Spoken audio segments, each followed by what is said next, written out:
I call this meeting to order. This is a regular meeting of the Northfield Public School Board. Today is Monday, July 14th, 2025, and the time is 6 p.m. This meeting is being live streamed and recorded. The recording of this meeting will be posted on the district website as soon as possible. Welcome members of the community here tonight to observe the important work being done on behalf of all school district stakeholders. Dr. Helen, we have some items in the table file. Will you update us? Yes, we had a few items in this afternoon's table file. We have an updated safety drill report. It was a misspelling in there was a misspelling, so we've updated it so that it's spelled correctly. We also had an appointment, and we had some increase, decrease, and change in assignments, and we have an additional overnight field trip request. Okay, very good. Thank you very much. If there are no objections, we will add these items to the agenda as we move forward. Is there a motion to accept the agenda as presented? Motion. Okay, thank you, Jeff. Second? Okay, thank you, Jenny. All those in favor say aye. Aye. Opposed? All right, motion passes. Good. And next up is our public comment, and we do have one person signed up. So I will read my guidelines for public comment. This is an opportunity for residents, business, and/or property owners, parents, guardians, caregivers, students, and employees of the Northfield School District to address the board. All comments to the board must adhere to the guidelines set in place by District Policy 206 regarding public comment. This is not a time to debate an issue, but only for the board to hear your comments. You are prohibited from making comments about specific students, staff, and administrators. The board respects and values input, but when it relates to a specific individual or to a specific matter, this input must be heard by the appropriate personnel, including the building principal or superintendent, and not during an open meeting of the school board. You will be gavelled out of order if your comments are not in compliance with these guidelines. Please address the board from the podium. After being recognized by the chair, identify yourself and if you represent a group. We require that you limit your remarks to 3 minutes. You are not allowed to yield your time to another person. It is expected that members of the public will address their remarks with civility and respect. Personal attacks by anyone addressing the board are unacceptable. The board has allotted up to a total of 30 minutes for public comment at regular school board meetings. I will now begin to call those who have signed up to speak in the order in which they signed in. Vice Chair Corey Butler will be monitoring the speaker's time. He will signal each speaker with the time they have remaining at 1 minute, 30-second, and 10-second intervals. Again, please make your comments as brief as possible, but no more than 3 minutes. And we have Karen, is it Karen Mader? Mader. Mm-hmm. Welcome. Welcome. I'm just going to keep showing up. I'm Karen Mader. My children graduated in 2009 and 2011, so they're mature adults. I'm a grandma now. They had a great grounding here in Northfield schools, and my going through their boxes and boxes of school stuff as I throw away things, I found the student pledge from the mid-90s, which just tells me HCI sent bookmarks home, and there was an initiative by Scott Richardson and Pat Richardson doing parent education about gun safety. And so again, I went to HCI, talked to Malaya Fallon about this today, and she's trying to figure out which branch of her large, community organization would be a good fit with this. But I said, I believe in our country right now, gun violence education needs to be a student initiative and a parent initiative. And it really needs to be as close to our households and our community as possible. So again, I'm just talking about the Be Smart parent education program, and I think I gave information at the last meeting about this. And then the student part is them signing on, and just there's a elementary age and a high school age student pledge, and it just puts them responsible partly for observation and safekeeping. So I'll probably be here at the early August meeting too. Thanks. Thank you. That is all of the signups that we have for tonight. Our next item is announcements and recognitions. Dr. Hellman, do you have anything to share? We do. We have several things to celebrate this evening. First, we want to congratulate Rosie Sharkey, who has been selected to receive the Todd Wagner Award for Outstanding Service and Achievement from the Literacy Action Network. Rosie volunteers with the Northfield Adult Basic Education Program, where she teaches a weekly introductory conversation class for English learners, for adult English learners. Her dedication helps students grow more comfortable conversing in English while also building community and friendship. Rosie will be presented with this award at the Literacy Action Network Summer Institute in August. And so Rosie is just a dynamo volunteer and a real champion and someone who welcomes people to our community and helps them with their English skills. Just a wonderful person, and we're so grateful that other people have seen that and recognized her. We want to congratulate the Northfield High School skeet team. They claimed the state title for the third consecutive year. That's back to back to back, I'm told. Finishing with a team score of 463 out of 500. We want to congratulate Chase Beckius, who also earned all state honors and won the Conference 2A High Gun Male and High Gun Overall, and Danica Belfer, who won the Conference 2A High Gun in the female category. Congratulations to the skeet team. That's pretty impressive. 3 in a row. Pretty awesome. 33 incoming 7th grade students left this morning for a trip to Eagle Bluff. It's an environmental learning center, Southeast Minnesota. They'll be on that trip through Wednesday. While at Eagle Bluff, the Northfield students will demonstrate a willingness to challenge themselves, show top-tier energy, and great teamwork. Community Education thanks the following district staff and parent chaperones for assisting with the trip. Northfield School District staff included Chris O'Neill, Paula Bargery, and Gigi Tisdale.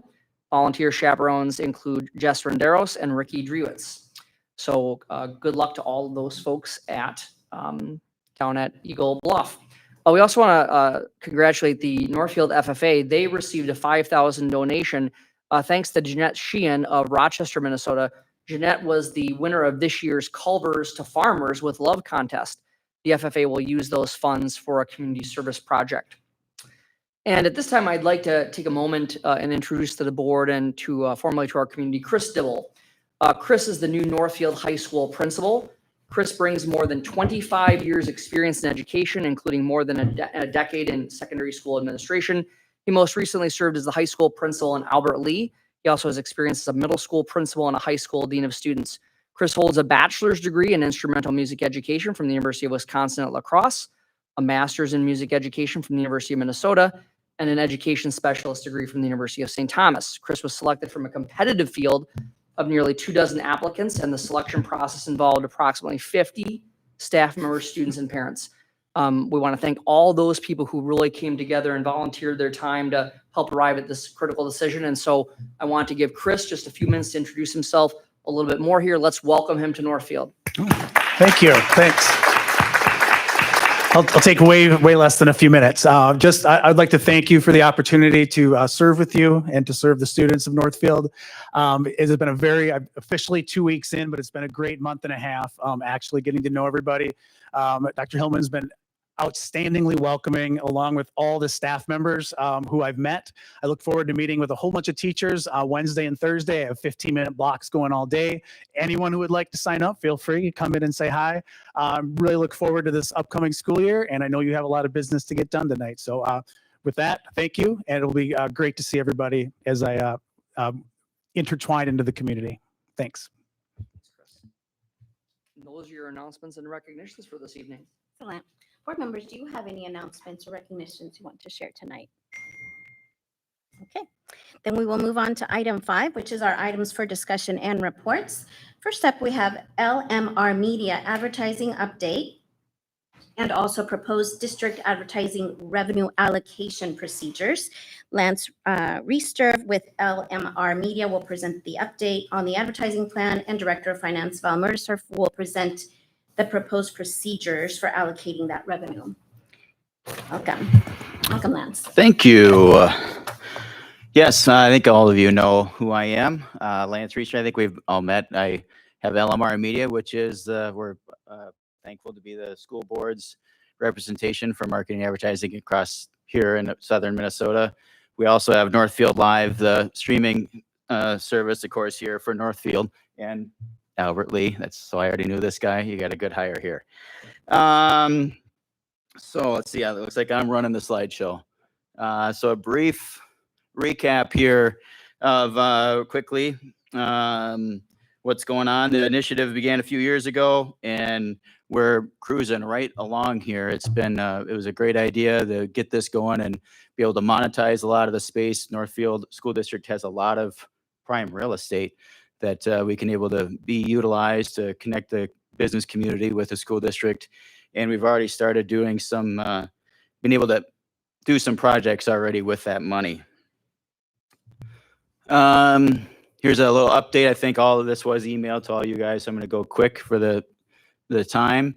The table shows the update of what we've already done just in just in the last year. I guess officially the pool board was put up, I think, prior to the last school year, but everything else has just been done in this last 11 months. So it's been a great kickoff here in the very first year of it, and both the businesses, we've got a lot of reaction from exactly what I was hoping to get a lot of reaction from current clients and a lot of new businesses that wouldn't necessarily be involved. I'll get into more of that in here in a little bit. Some improvements that have already been completed, or for the most part completed. I don't think we're not quite done with that press box yet, but that is definitely a big project that was undertaken by NCC Builders.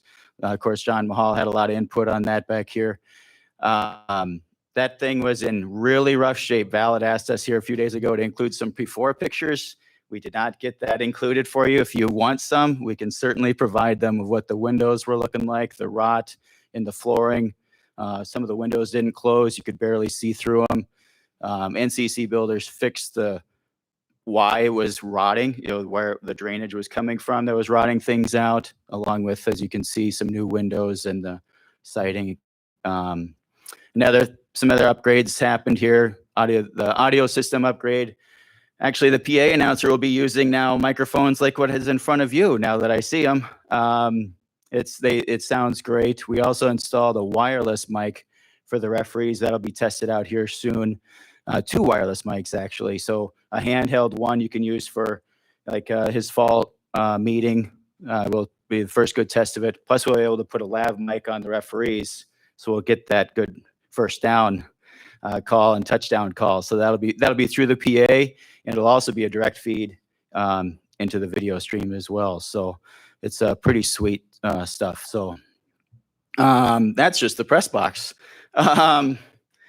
Varsity baseball and softball fields got tuck pointing. The fences on those fields got a lot of work. The fences on the Memorial Field also got some work so that this stuff can look good as we're working on putting signs up. It's going to go to, your computer has not been restarted in more than, I'm just going to hit OK. Now it'll go. Some other sponsorship stuff, of course, NCC Builders bought the sponsorship for the press box, some other high level, high visibility items, Community Resource Bank with the school board or the scoreboard on the swimming pool, and Hometown Credit Union. If you haven't seen the new scores tables in the gym, that is a big upgrade from what you also had before. You had one 14-footer. And all your guys, especially in basketball, it was a pretty tight fit to get everybody, the clock guys and everybody there. You are now, I would say, the envy of the Big Nine easily with 25 feet of scorers tables. It's pretty impressive. And you can see there the revenue that the scorers table in particular is already making you money. It's been paid for, and you're already in the black there. These are some of the signs that we have sold. The top ones are on the baseball field facing Division Street. The middle there, those longer banners, those are on the football field. I took those down after graduation so they didn't get wrecked or sun faded during the summer, and I'll put them back up before the first soccer and football games, of course. And then those 2 bottom ones, those are on the varsity softball field. So the ones on the baseball and softball field, those are meant to be up year round. They will not come down. They're designed to be up there. They're either right on aluminum or vinyl over aluminum, and they're designed to be up year round and take it and not fade. We did some extensive research on the type of materials, et cetera, that we want to do, especially like with chic where it's red. We don't want that turning pink in a couple of years. So, so that, let me get caught up here in my notes so I don't skip over here. I think this is where we're going to switch gears to from what has happened to start looking ahead to some things that I think we've briefly brought this up a little bit or warmly brought this up to you guys before. There's been a lot of due diligence on the video board for Memorial Field. And this is us starting to lay it out for you so you can understand what we're looking for. But this first slide has to deal with selling the naming rights of it. Actually, be the stadium. We'll keep it Memorial Field. I think the discussion is to be, and then we have it mocked up as Merchants Bank Stadium because Merchants Bank is currently on that scoreboard right now. So that's why we mocked it up like that. So Merchants Bank Stadium at Memorial Field is how it would be laid out. If you look down towards the bottom there in the naming rights, we're decided to put this out as a sealed bid, competitive bid process. So that way every business has an opportunity to bid on this, but it's not an auction style, so that they can go through their budget, feel and they would of course have meetings with me, and we'd talk to them and show them, what it's going to look like. We have mock-ups we'll show you in a second. And we have, of course, event count on the Memorial Field and attendance. Plus, I guess I haven't done a count on what the parking lot is, but it'd be a lot. Essentially, every kid coming to school and every adult, of course, working there would not be able to miss this. So the starting bid we're asking would be $12,000 annually, and then what that would include there. So here's the video board that we're asking funding for, and the breakdown of what the pricing would be for the spaces on there. Here's the video scoreboard payoff and ROI chart for you. Of course, we did not project that it would be sold out right away in year one. Okay, we don't think that's a feasible task, so we laid it out that would be an achievable task. And it's laid out both with the video board. You can see where to be the video board paying itself off by itself, or with the video combined with everything else, how fast things would be able to be paid off. So here's projected net revenue and costs of the full project. That includes the varsity and softball fields and the cost of the signs.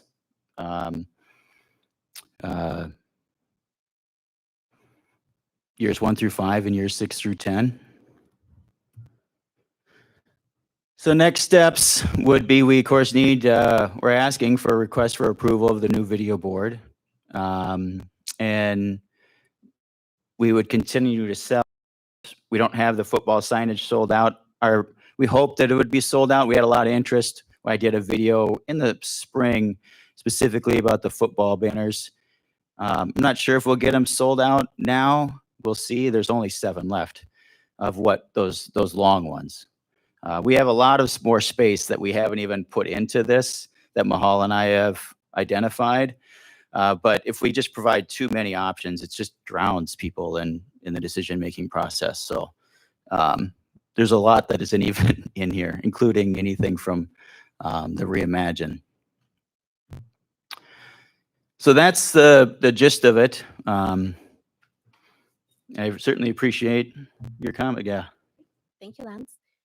Do you want to go right away? Yep, I'm going to just add some additional comments for just some additional context for the district perspective, and then I'm going to talk a little bit about the procedure, and then we can open up for questions if that's okay. Yep. So one of the things that the timing of this is unusual given the fact that we just approved a budget, but we've been talking about this digital scoreboard for probably 12 months now, doing the research, and really because our fiscal year is school year related, most businesses are calendar year. So they are planning this fall for their budgets for next year. And so if this is something that the board wants to move forward with, we wanted to be able to say we had a firm commitment from the board to authorize the expenditure for our next budget for 26-27, because that gives some confidence for those planning their budgets this fall if they're interested in this avenue.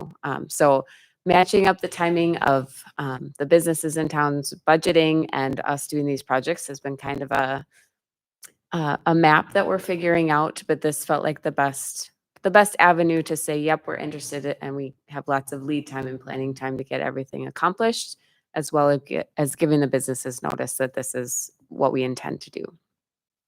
In addition, there's lots of projects happening in Northfield that are competing for a lot of the same funding streams. So the ice arenas fundraising, we obviously are going to have some options with the Reimagine Northfield High School coming up, as well as this. And so we're trying to just manage all of that and not overwhelm businesses at the same time and make sure that it's reasonable.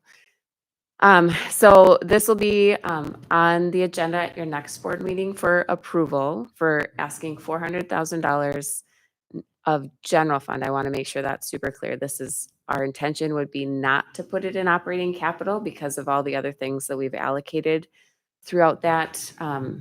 In the last couple of years, that's pretty tapped out. And this opportunity would allow us to basically pay back the general fund in 5 years or less. We did do a conservative projection because we want to make sure it's realistic. But given the current budget situation, I wanted to make sure that it was clear that that would be a temporary kind of deplete and add back with some clearly long-term profitability if everything goes the way we would plan for it. So that's just some context about kind of the why. We wanted to give an update on the exciting things that have happened this year, but also kind of what next steps we're planning. And then in addition, we've talked about this procedure. So policy 809.1 requires the board to approve a procedure for how we spend the funds. And so this is the first draft of that you're seeing. Really, it just kind of outlines that we're obviously going to be compliant with all the rules and laws that are required for the district to do this sort of work. And the general idea behind the procedure is if it's district-wide advertising, it's going to support the district's general fund. If it's from a community ed brochure, community ed programming, it'll go to support the community education budget. And then anything that is specifically activity related, which is primarily what we've talked about tonight, there's kind of an order of operations, if you will. So we would prioritize all the expenses for the materials to actually put the signs up. We paid for those, and then we have the money coming in annually to offset that.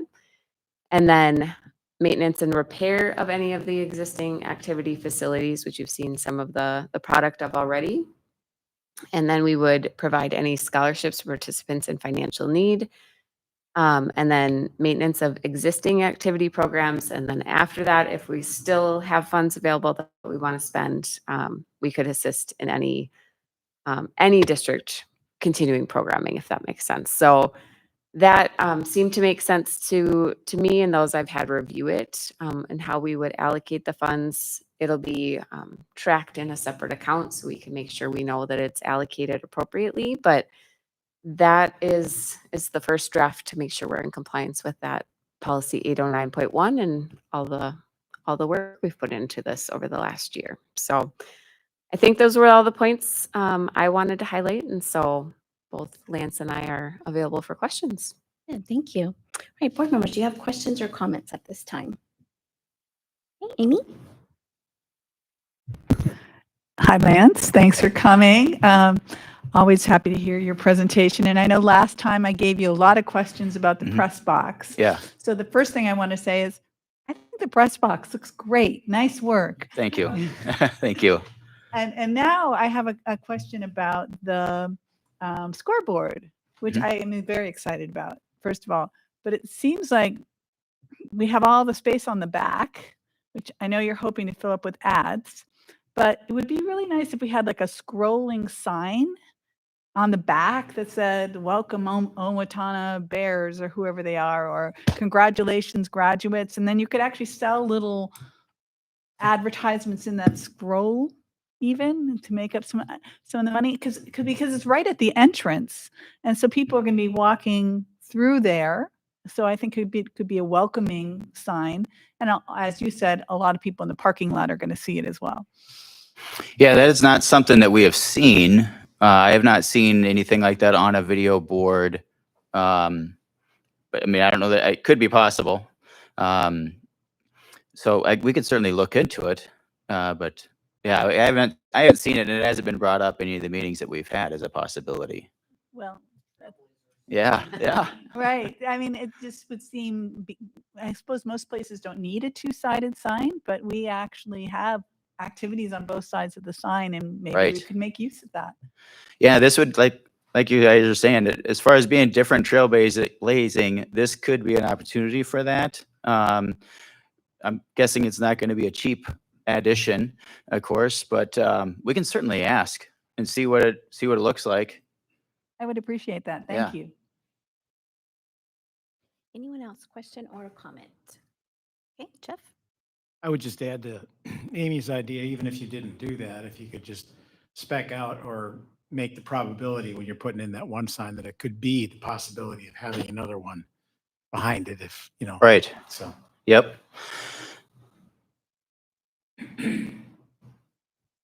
Okay, Corey?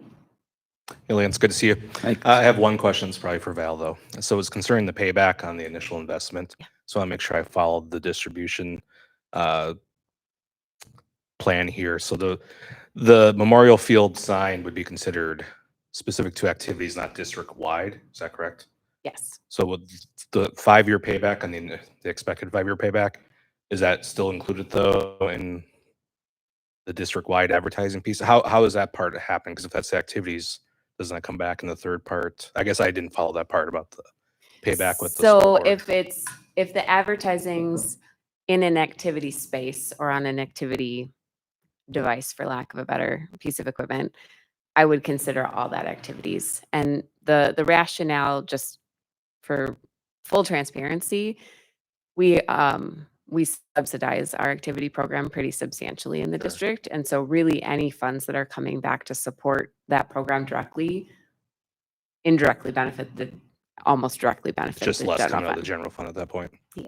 So we won't necessarily see the $400,000 put back in whole. It's just gonna counter future expenses. So I think we would repay the equipment first. Like in the procedure, it's like materials and equipment. That's the very first thing. So we would reimburse the general fund first.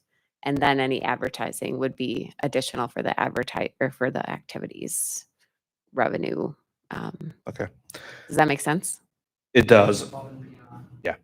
Just processing, because as you alluded Yep. to, we're in a sensitive time with our budget, and Mhm. after what we just did over the spring, to come back and take $400,000 is a significant request. Yep. And while I support it, and I think it's the right thing to do, I just want to understand how it impacts the budget next 5 years. Yep. Thank you. Absolutely. Thank you. All right, Ben? Thanks, Lance. Can you go back to the bar chart? I was just gonna follow up on a question that Corey had there. Let's see. There we go. That So one? is that revenue, like, do we have comparables from other kind of districts that you've had experience with, just in terms of informing kind of the estimated revenue? The numbers that we've come up for estimated revenue are a little bit of a mix of some of what we've heard from that have come from other schools that we know have these. It's also comes from the companies themselves that we've gotten. Mahal and I both did some pretty extensive background on 2 companies in particular, and their suggested numbers mixed along with, I'm so pretty familiar with what people are willing to pay for these things in general. They've given us some direct feedback. Of course, you've already sold a swimming pool scoreboard, and I'm pretty sure that the deal's been done on the new ice arena scoreboard. So that gives us a lot of good feedback right here. Do we feel like those are realistic or conservative estimates? Yeah. Potential revenue. Okay. Yep. And then just a quick math question, but kind of in year 7 and 8, like 8 goes up to the highest level of revenue and then it kind of drops down a little bit. I know the maintenance costs seem like they vary a little bit going forward. Do you know why that is? I just, The red number, is that what you're referring to? well, the blue number is like 141, 500 in year 8, and then it goes down to 137. Yeah. Let me.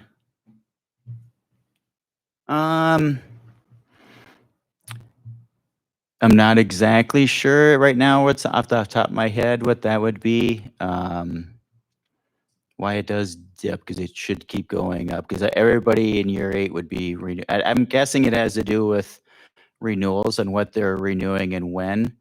We have a whole spreadsheet with math and pivot tables for Val to look at. Because there's certain price points that they're paying upfront for.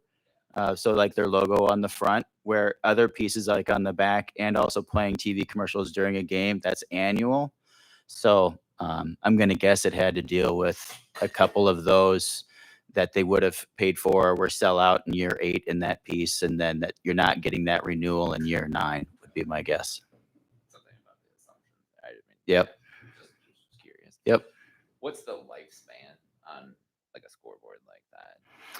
That's a good question. This is very new. I mean, yeah, obviously in the major leagues, video boards have been around, but at this level, even at the lot of college level, this is still very, very new. Very new. But it's not uncommon for these to be around for 20 years. I think most of us have been to an event that had video boards in it. At this level, though, this is obviously way and above and beyond. I mean, Owatonna is going to have this. Albert Lee has one. Several schools around us have them now, but they're just a few years old. I think that I could say with this company, with both Daktronics, and this is a Nevco board, if you weren't aware, that we've decided to go with.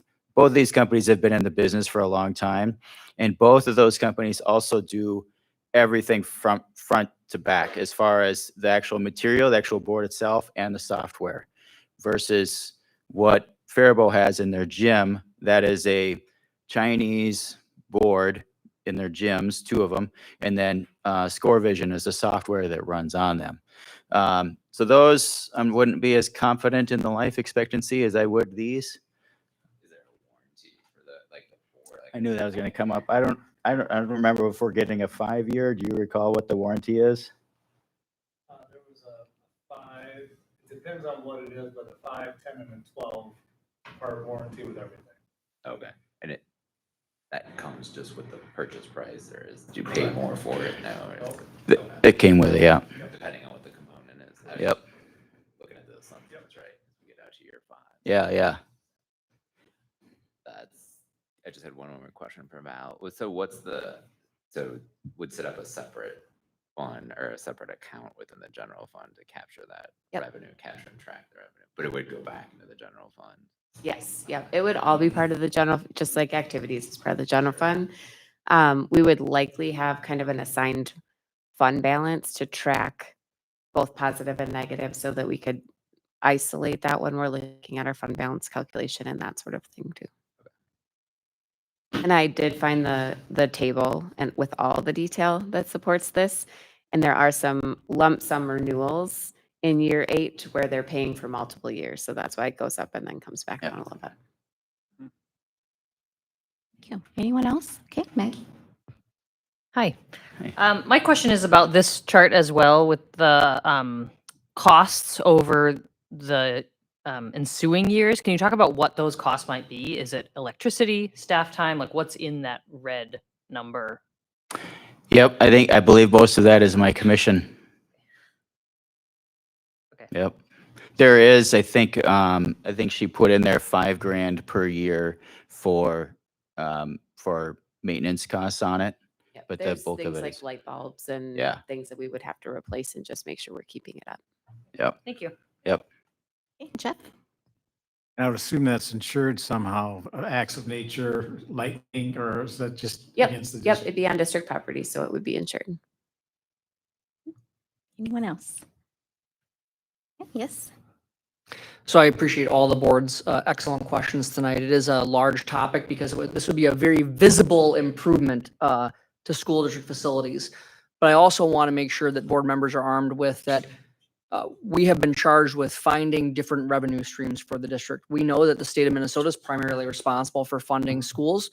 You've heard me say probably a billion times now that they have not kept up with inflation and that we don't have that confidence in the state budget moving forward, being able to continue to invest as they had in the last couple of years. So I think that not only do we get this valuable piece that is good for kids and spectators and all that, it also is a stewardship piece because it is creating a new revenue stream. We're not going to pretend it's going to solve the budget issues, right? But everything that we can do to offset the cost that we invest in activities, we know it's an investment in activities, that's going to help the general fund. And so this is it's the most obvious revenue stream that we can act on right away with what we have. There's not a ton of those. So I'm really pleased with the work that Val and Lance have done to start to develop this revenue stream. And I'm excited about where it's going to go. But anytime that you do something like this, there is some investment up front to be able to create the vehicle, if you will, for the revenue stream. So just to arm board members with that kind of those discussion points for the communities. Yep, there's an investment, but there is a revenue stream that over time conservatively shows it. And schools aren't a bank; we don't turn a profit, right?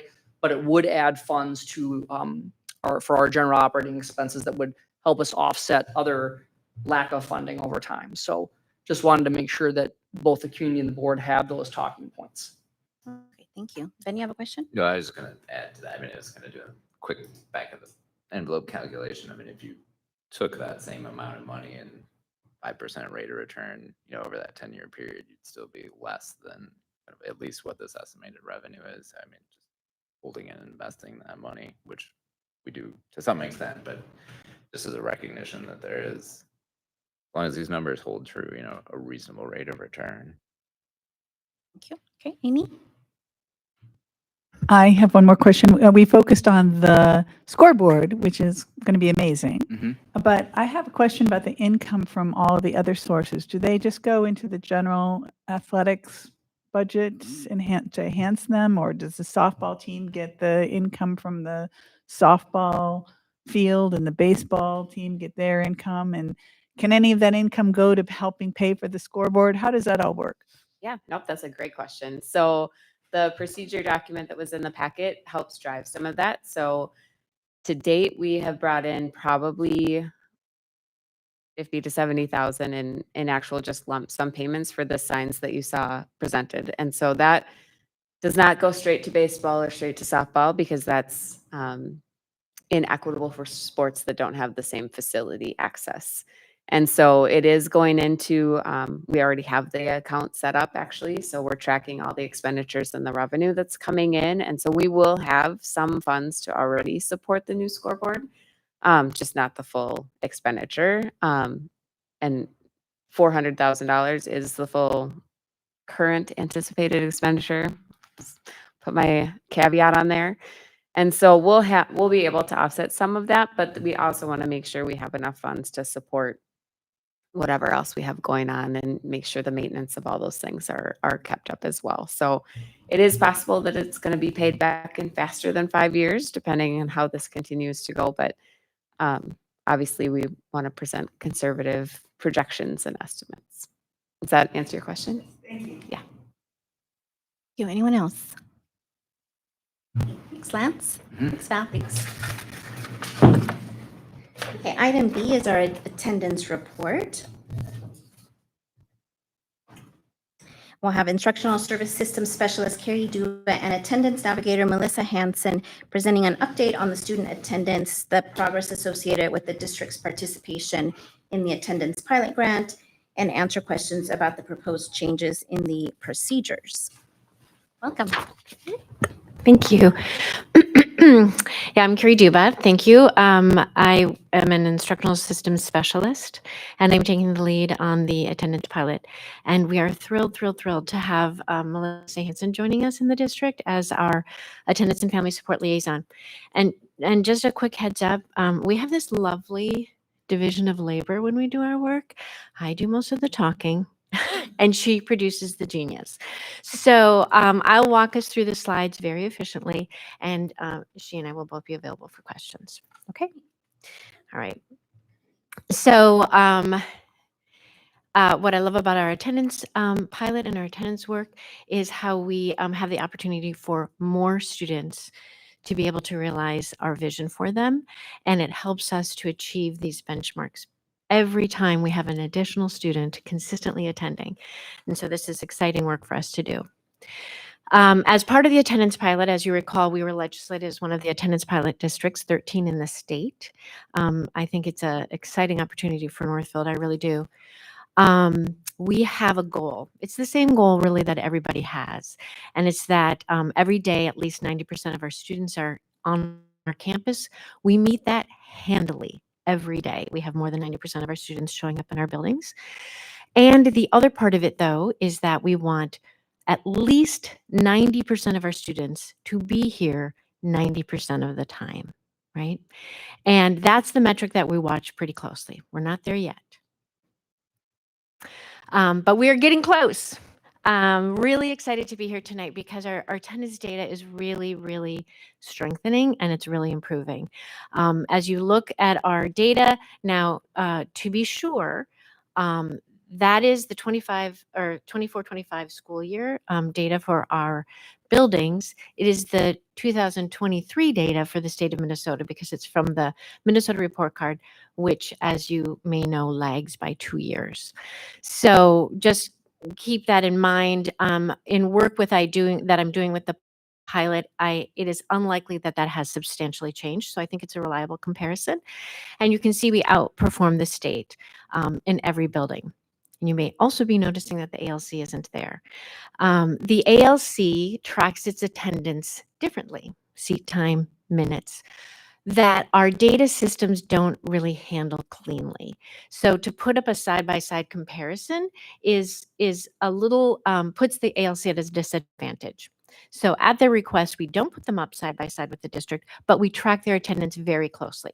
They have very clear attendance goals for their students and for their programming. So we'll be focusing on these schools tonight. As you can see, our trend over time is really improving. And as we have moved from 81 to 85% of our not chronically absent or consistently attending students, we have obviously are decreasing the number of students who are chronically absent. And that 4% looks small. It is a meaningful and significant amount because it is a lot of students, right? We have nearly 200 or a little more than 200 students that are here every day, or I should say at least 90% of the time, who weren't last year. So we're thrilled to have those students joining us more consistently and being exposed to our excellent educational experiences. Our attendance pilot is organized around some strategic projects. We have 4 of them: to clarify definitions, support our families, collaborate with community and county agencies, and to clearly communicate. We know that if we address these, the first thing we will do is clear off those false positives. We'll get the students who really can be here, and it will allow us additional resources to concentrate on those families that have more complex needs. Today, we're going to talk about clarifying definitions and how we have made a move towards clearly communicating our attendance expectations. So one of the reasons that we have to clarify our definitions is that we want to make sure that from building to building to building, we are coding things similarly and we're talking about the same things. So we want to address our consistent coding. And actually, I think a question was raised about this in the state. The state is quite a way away from this, right? And in fact, what they said to the pilot districts is, please clean up your house first. Get there first, and so that we can have some model districts, and then we can start looking at the state. So we're happy to be a model district. That's always our goal. And so what we did is we had 2 district-wide attendance convenings where anybody who is involved in attendance, we got together twice, once in January and once in March. Front office staff, health, our health services people, our support services people, administrators. We put them all together and we started talking about this, and we had some great communications. And one of the things that came out of it are 2 programs at 2 buildings that we really wanted to monitor and see what their outcomes were. So I want to lift those schools up when we get to that. But the first thing we had to start with is how do we define any of this? What does it mean to be in attendance? What does it mean to be attending consistently?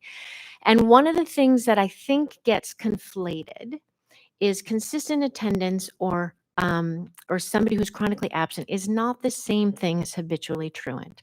That is a term in statute, and it is calculated on unexcused absences over 7 unexcused absences or periods.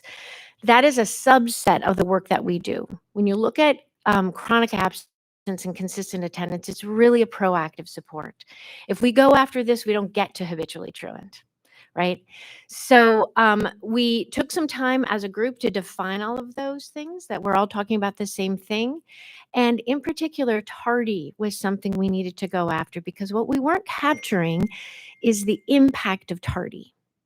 Because if you're, excuse me, late to your elementary building previously, how we were calculating this, you would not show up as a student who is chronically absent. So we weren't highlighting you, but you were likely missing quite a bit of reading instruction, for example, or math instruction, whatever was in the beginning of the day. And it was a hard way to have conversations with families about how important it was to be here, because the attendance didn't look that bad. So we did some conversation and we have made some changes to that, and Melissa has captured that. I should say that whenever we meet, Melissa magically turns all of our discussions into workable, actionable documents for our teams. It's a great system. So one of the first things we did, this is Melissa's work, is we did a reason code edit.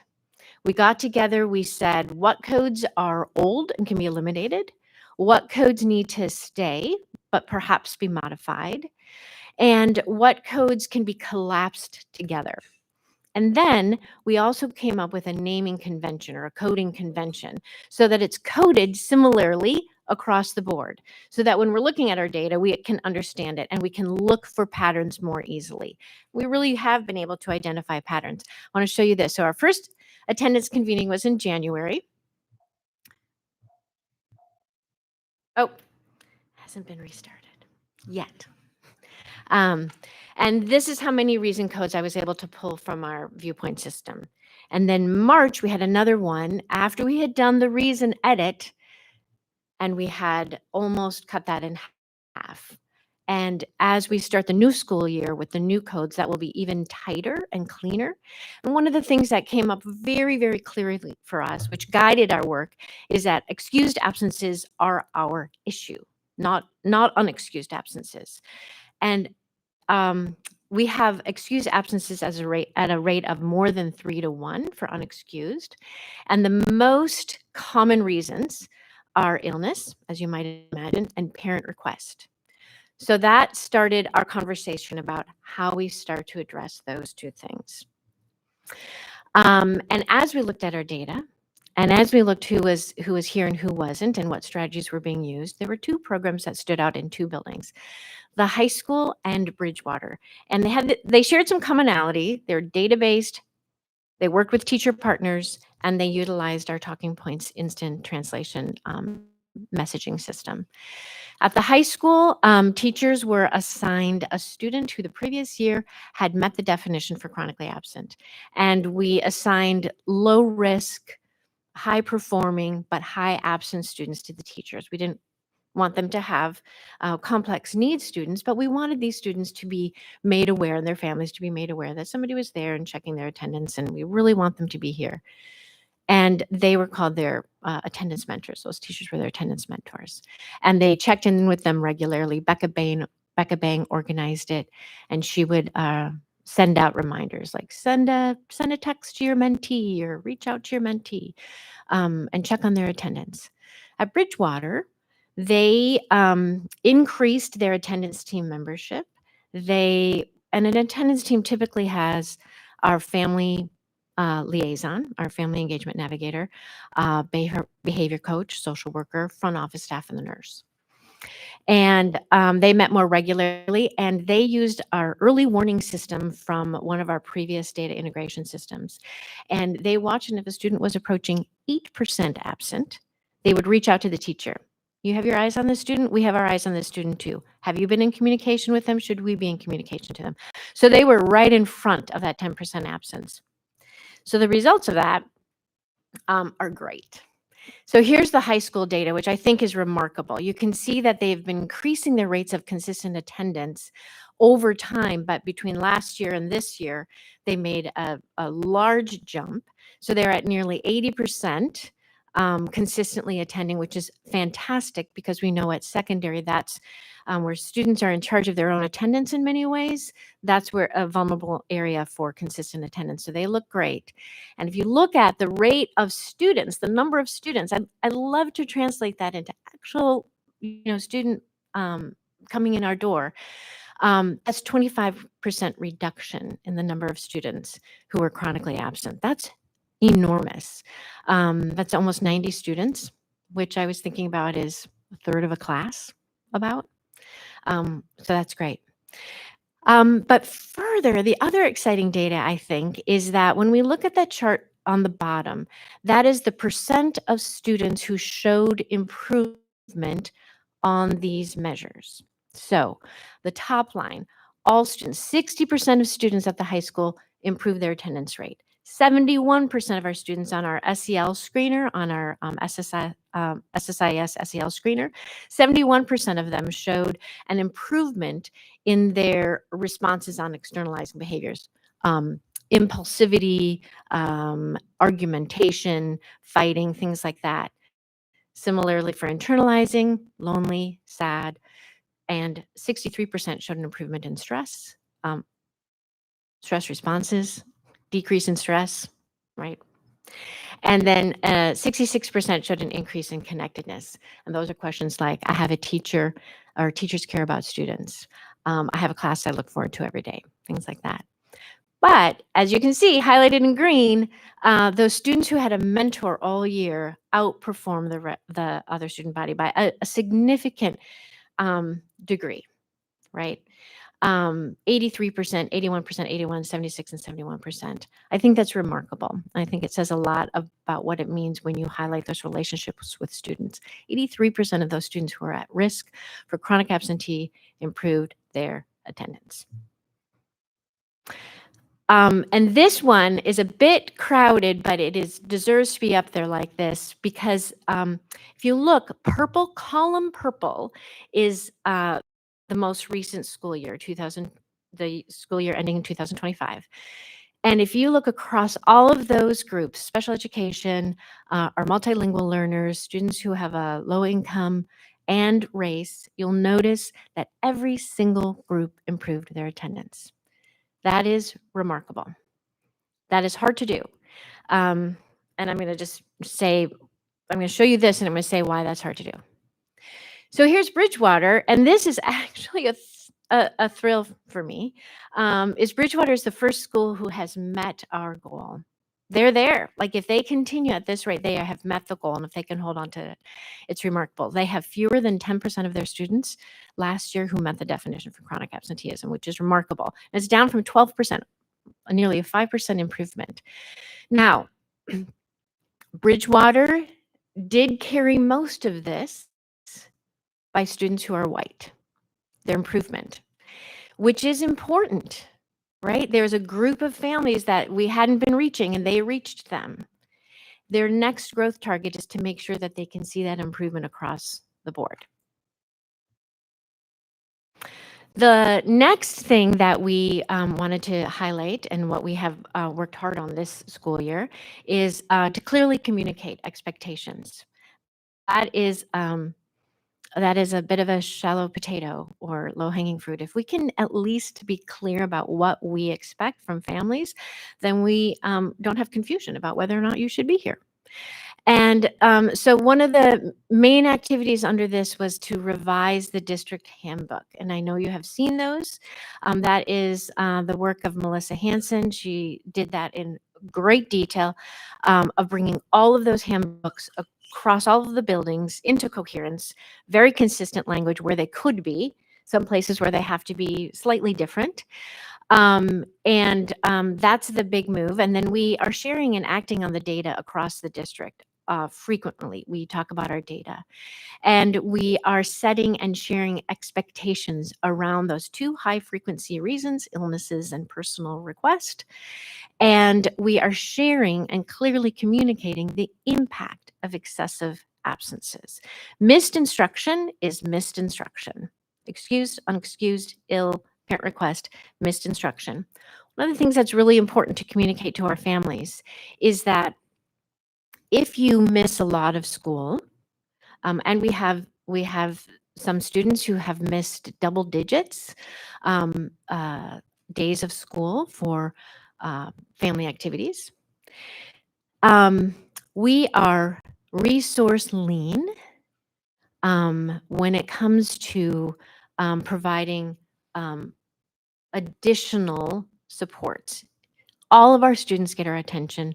All of our students, we're growing, all of our students. When you are here every day and are having trouble meeting benchmark, and we are supporting you with our programming, is one thing.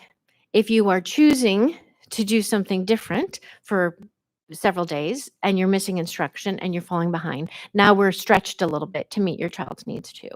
So, and learning happens best with your teacher, in the class, with your peers, the first time through.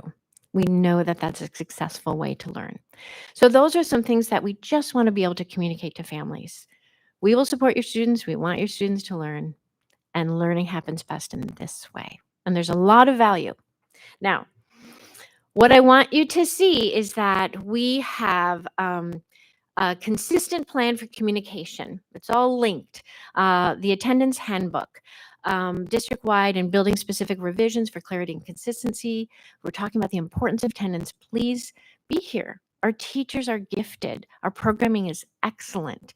You will become a student who is a critical thinker in our world. And some of the suggested limits that we've put in there are meant to operate as speed bumps, right? To say, let's just have a conversation.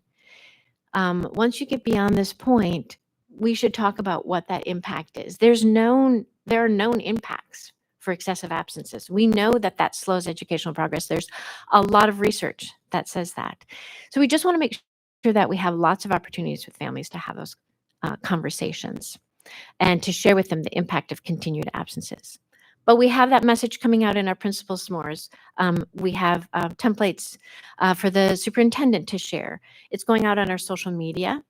Our talking points instant messaging has template messages that we can send that are consistent with our district messages.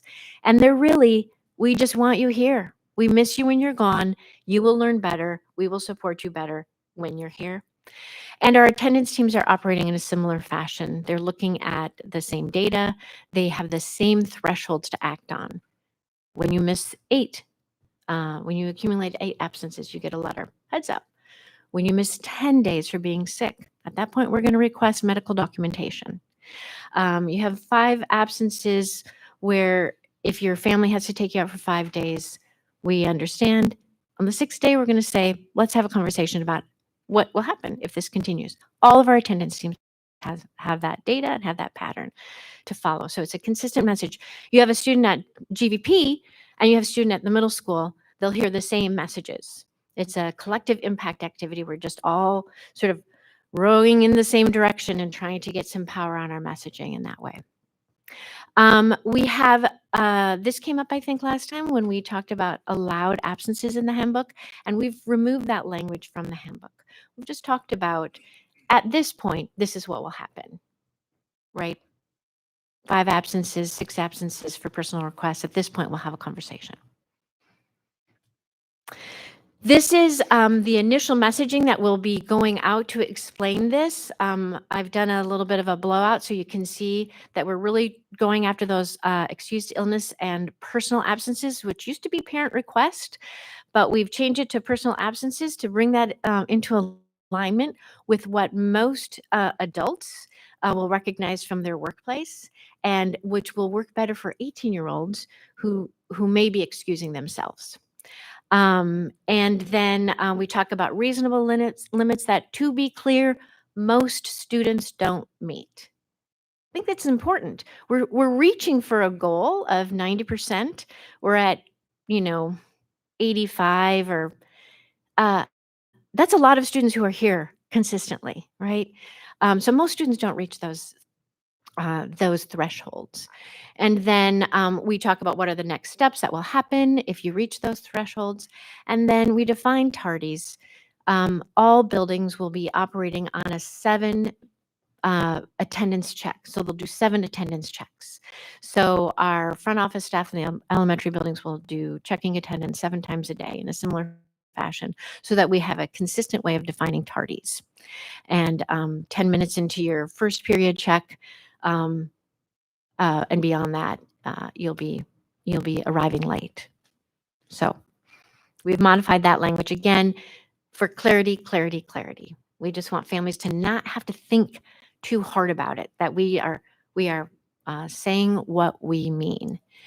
So our next steps is when I say push out information about the handbook update, that will go out in those publications, and it will be Melissa. Melissa will be doing a tour of buildings. She'll be meeting with attendance teams. She'll be meeting with front office staff, and that will be great.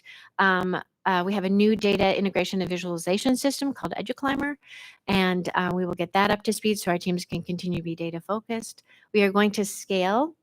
We'd love to scale the mentor program, for example, manageable and promising practices. We're going to partner with our county agencies to talk about what we have available for our students. We do know that that our initial changes will likely bring this rapid improvement, and we are glad to see it. But as we get closer and closer to that threshold of 90% here, we are going to be encountering more and more complex needs. And so that might slow. And so we want to make sure that we're ready with partners in the community that we can get resources, share resources with. And we want to move our teams from action to intervention. Sending a letter, sending a message is an action. It's not really an intervention. We want to start talking about what does it mean to intervene with families and students. And then we will refine our current and continue to seek new family supports. All right. You can step closer now. Thank you, Carrie. Excellent report. Board members, do you have any questions or comments at this time? Okay, Amy? Thank you for the report, Carrie. It's always a joy to see you. And Melissa, welcome. I'm happy to have you here. So I have 3 questions. The first is a simple one. When people get to the 8-day mark and you send out a letter, is it an email? Is it a paper letter? Is it a text? Is it all 3? How do you do that? Because I know different people pay attention to different things. As of right now, we've decided that sending a talking points message would be the most efficient, just because a lot of students will reach 8 total absences. But as the year goes on, we might find that certain families respond better to emails or phone calls or things like that. But as of right now, it's everybody will get a talking points message. But also that will be up to each individual school, as they know, if they know that certain families might not respond to those messages, or family engagement navigators might, certain families only communicate with the family engagement navigator. So we might have to let them know that this student, is going to be getting a message. So can you relay the message to them? So it'll be a work in progress. It sounds like a lot of work in progress to figure out how to individualize or make the communication work for everybody. My second question is just, have you looked at the students who were chronically absent but are now sort of back lined up, and check to see if their grades improved? I mean, I'm curious about that. Yeah, that's a great question. And yes, I will. Yes, I will. And that's a great question. And it is a little confusing. Sometimes students can miss a lot and their grades can hold up. And yet what we do know is they do tend to have D's and F's at 3 times the rate, chronically absent students. So that is a great thing. I'll look at that in specific. Mhm. For your next presentation. And then my last question is for Melissa, I think, and it might be a little early to ask this, but I did look through the attendance information, the sheets that we're looking at it later on in the agenda. And I noticed a difference that I found interesting, and that is the high school people, if they don't show up at school, it doesn't mention that an attempt will be made to reach you by a certain time. And I would think that the high school students are maybe the most likely to skip school or do whatever. And I was just wondering what the reasoning was behind leaving that piece out on that attendance sheet. I believe that, well, again, I just started last year, but that's how the schools have operated. When in elementary and middle school, it's seen as the parents' responsibility to get the child to school. In high school, it's seen as their responsibility to get themselves to school. And just the elementary schools might have 30 to 50 kids gone a day. So the front office staff can reach out to that many families. Whereas at the high school, some days there's 200 kids who are gone right away in the morning, and they might come later if they had an appointment or they overslept or something like that. But I think that number is just, it's not feasible to reach out to that many. And again, it's seen as their responsibility to get themselves to school. That's Well, something to ask the high school. Now we have the principal here to think about whether, especially for the students who have been shown to be chronically absent, maybe those people can be focused on in that sort of situation.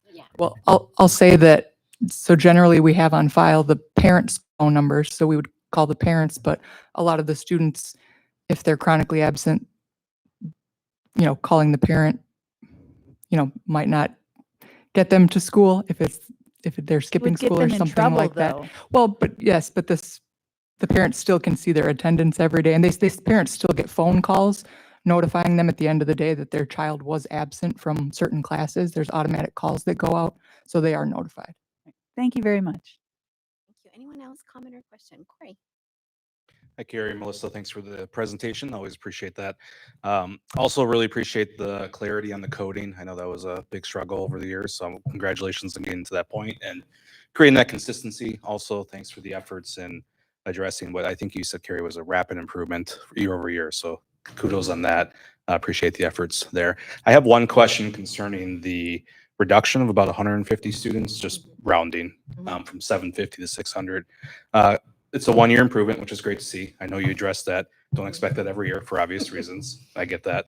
Do you have a sense of the 150, if 0 new students entered that and 150 came off, or 300 students became chronically absent and 150 came off? How did we get to the 150 number? Do you have a sense?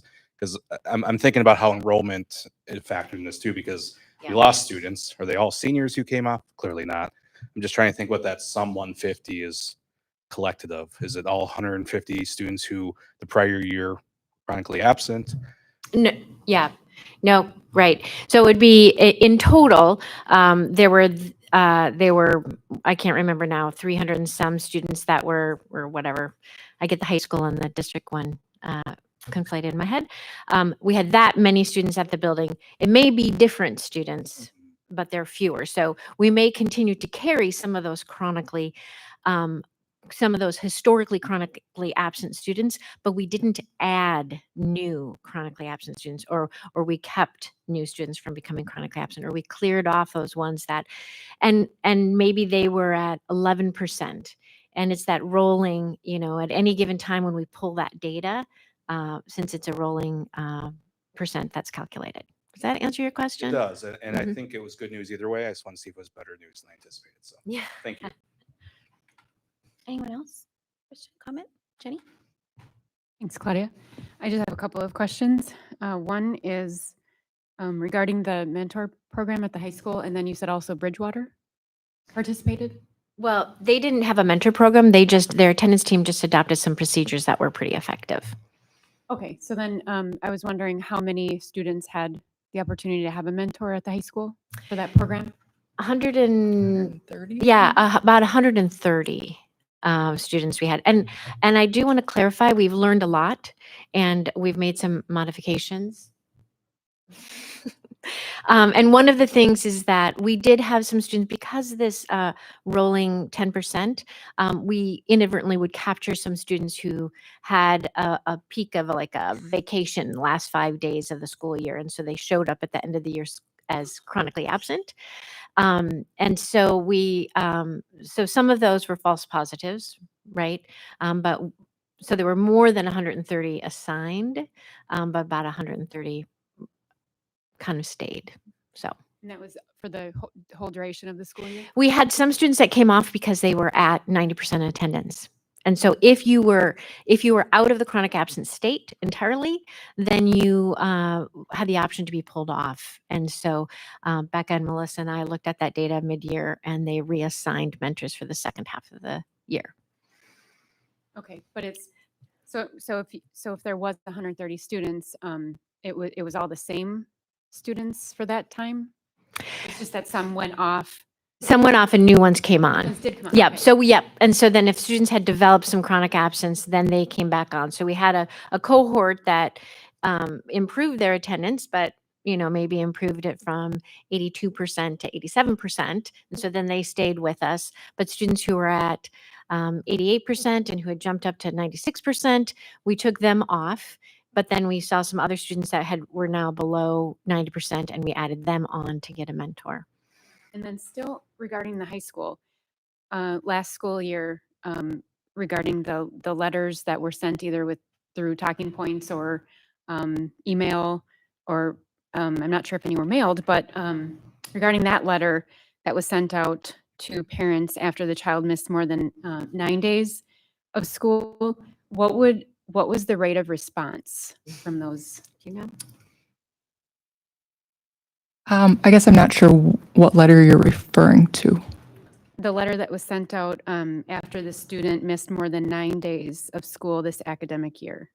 And then we want to check in and see how we can support you. Oh, Jeff. so that was a letter that the high school decided to start sending out, I believe, right after spring break. They decided to start sending that out. It wasn't anything that was in place before then. And it was kind of an initiative to start doing what we plan to do in the fall. So I'm not really sure, and I'm not a counselor, wasn't a vice principal or anything, so I don't really know what the response was for that. Okay, thanks. But that's a good example of what we kind of wanted to tighten up. So things were happening and kind of coming up, and there's an idea, and let's try this, which is where we all are. But in this way, for next year, we want to start off the year where we're all consistently, so that we can understand what the actual response rate is, because we're all doing the same thing at the same time. So that does highlight a good example. Anyone else comment? Yeah, Maggie. I'm curious if we have information about what those parent request or personal absences are for generally. Or is there consistency or patterns? It's anything from a non-school sponsored academic activity or a non-school sponsored sporting activity to it's my child's birthday. They're getting I've seen they're getting a haircut today, just long weekends. There are students who've taken, over 25 personal days for a family sporting activity that they do. So it's just anything. Ben? Thank you both, and yeah, it's a lot of data that goes into this. That's impressive. Could you go back to the high school attendance one of those, the kind of purple and green?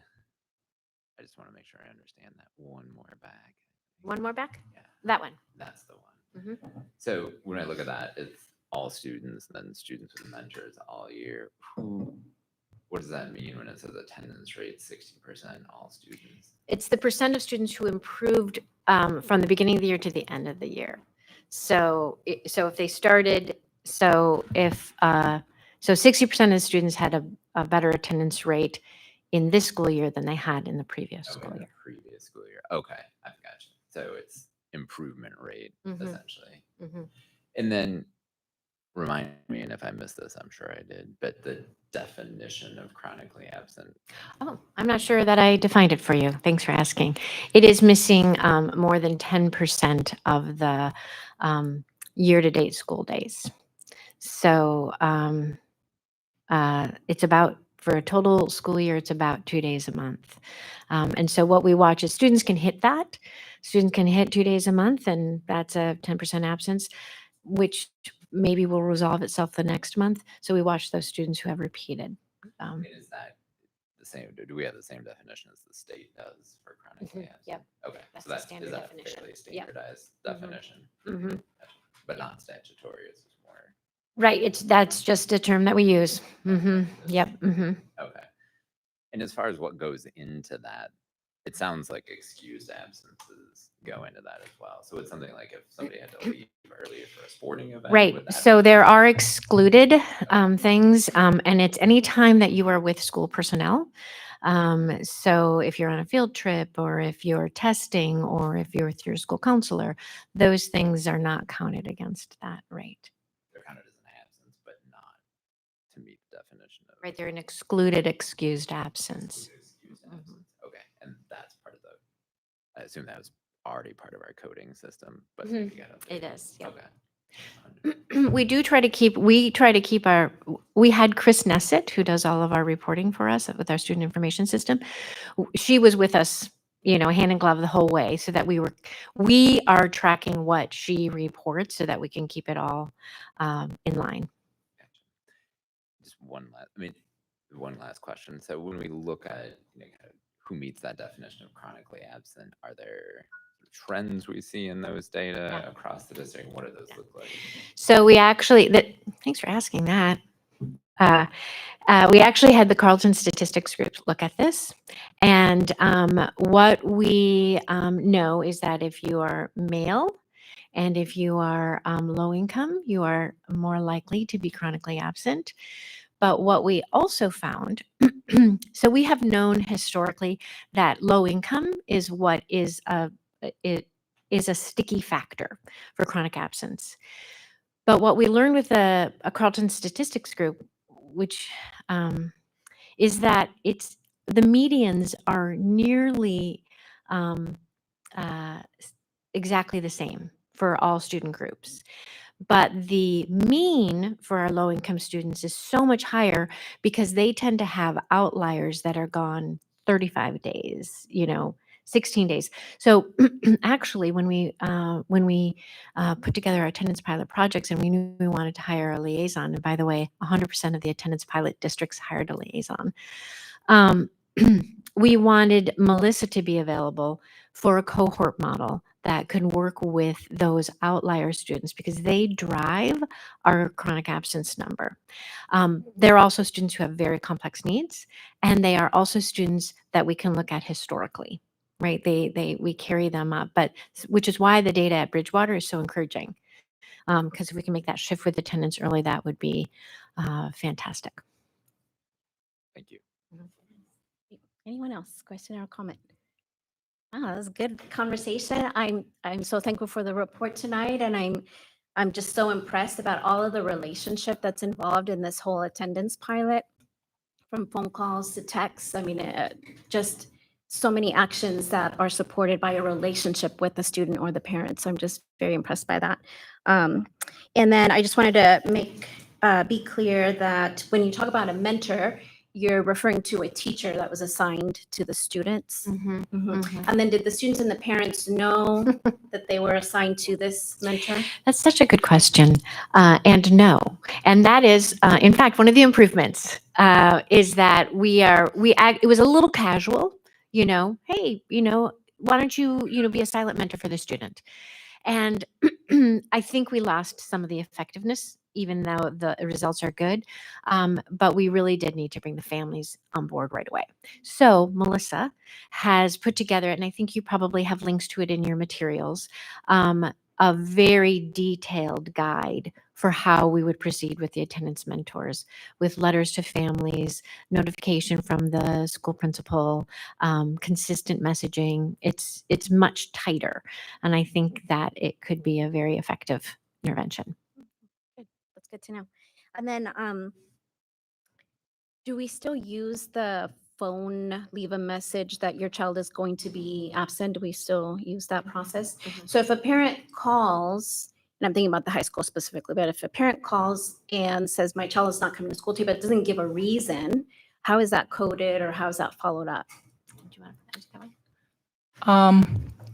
Well, currently it was just put in there as excused. As long as the parent called and said, my child is going to be gone, it was just put in there as an excused absence. And so going forward, that would be, if they don't give you a reason, it would be considered a personal day. And, they have the 5 personal days until they have to request more. So of course, the parent could, if they call the next day and they say, my child is sick, maybe we would check in and say, were they also sick yesterday? So we can switch it to a sick day. So it just depends. And we will encourage parents to give reasons why always. Great. Oh, thank you. Yeah, a lot of administration, and I'm grateful for the two of you. Thank you, board members, for great questions. Thank you. All right, we're on to item C, which is our annual safety drill report, and Dr. Hellman will present the district safety drill report as required by Minnesota Statute 121A.037. And our Director of Buildings and Grounds, Justin, will be available to answer board members' questions as well. Yeah, so in the packet, you have an updated document. We've been presenting this document for the last several years, right around this time. So the safety drill is important. We have several required drills that we must do by state statute. And so that includes 5 lockdown drills, 5 fire drills, and 1 tornado drill. You'll see the chart and how we practice. If you've been looking at this for the last few years, you notice that the language has changed a little bit. I'll talk about that a little bit more later. We're shifting to using language that's associated with the I Love You Guys Foundation. And so just some different language than we've had in the past. So you can notice that. You will also notice that we talk about how we execute the drills. And I think it's really important that we share, we do have lockdown buttons at each school that can initiate a building-wide lockdown. So there's usually multiple places where that can happen. We also just like to emphasize the fact that several years ago, the district did invest in lockable classroom doors. And while that might not seem a modernization to many people, it was not the way that most schools were built when the bulk of our schools were built. So without a key, staff can lock their classroom door from inside without having to go out and fumble for their keys and lock it from the outside. If you are in a circumstance where you need to lock your door quickly, I just invite you to try the difference between locking your door from the outside of your house or the button on the inside of your house, and you'll see it makes a substantial difference just being able to get that done. You'll also notice that we have updated what you won't notice in this particular plan, but we have updated our evacuation, relocation, and shelter in place map. So every classroom has that. We're really grateful to St. Olaf College. The best practice, the modern best practice is not to have a final reunification site be on campus. And so St. Olaf College has graciously agreed to be the final reunification site. Justin Robley, our Director of Buildings and Grounds, has worked extensively. Dorothy Cohen in the Buildings and Grounds Department worked extensively with St. Olaf to set up a system where should we have to have a reunification event, that we are able to do that at St. Olaf College. And so all of those maps have been updated and our crisis plan is being updated to reflect those changes as well. We also use a number of different communication systems. So staff are alerted via email, but we also use the Crisis Go emergency communication app as well. I think the most important part of this document is really what do we do to prevent violence. That's the most important piece. As you saw from the previous presentation, relationships are the most important thing, prioritizing those. We actually measure those relationships at the middle school and high school. We know that if students have at least one trusting adult, they will share with them when there is something worrying them or if there's an issue of safety. We do have a formal social emotional learning instruction in pre-K through 8th grade. You will see that we are having to shift away. This is one of the first things that I can tell you concretely is a result of some of the changes that we've seen in federal funding. So we used to have a partner that had some federal funding that paid for the youth mental health first aid training. There's an expense to that those materials. And so 10th graders, they actually were trained last year, but we're looking at a different program moving forward that both staff and students can be trained in at a lower cost because that grant funding is no longer available. We did validate just last week with the Northfield Police Department. They still encourage people to use the community-wide anonymous reporting system called Tip 411 for people to report any concerns about violence. You'll see the people who we employ really to work with students who need additional supports in this list. You know, we have a very strong relationship with local law enforcement. Annually, our staff require complete required anti-bullying training. And then the district's, you just saw an excellent example of the district's multi-tiered systems of supports. You saw an attendance example, but behavior is also an example. If we see concerning behavior, there's a variety of different tools that can be used. And we do use a universal screening tool that's helped to identify any social, emotional, or behavioral distress. So those are the things that we do to work to prevent violence. Finally, you'll see some additional training. I mentioned the I Love You Guys Foundation. Our administrators will be trained this summer. Our buildings and ground staff were trained last summer. The rest of our administration will be trained this summer. And then all staff will get a primer from I Love You Guys Foundation staff on August 26th. So you'll see those additional items there. Finally, I think it's important for people to know that we use a very commonly used system for investigating threats. So when we do have a threat, every threat that we have is taken seriously. And so we use a very similar process. It's hardwired so that we go through the same steps each time in terms of making sure that interviewing the students involved, interviewing staff, if necessary, searching persons' backpacks, vehicles, or lockers. We use video footage when necessary. I wouldn't say we routinely, but when we have threats happen, it is routinely that law enforcement do a home visit to check in, especially if the threat potentially included access of a weapon. And during those law enforcement home visits, or even with school staff members talking with families during that investigation process, we do discuss very frankly about, does the family have weapons in the home? Are they secured in a gun safe, et cetera? We have those very frank conversations with people because we want to know the circumstance that we're working through. And then it depends, every one of these is a little bit different, but we work through those systems to ensure that we are systematic in how we work through that. So finally, we do always look at the totality of the circumstances. Just because someone has made a threat, we work with children, and we work with children whose brains are in development. And sometimes children say things that they don't mean. Sometimes they are impulsive. And so we look at something around the totality of the circumstances. Does the student have the likelihood that they could potentially carry out that threat? A variety of other different pieces with that.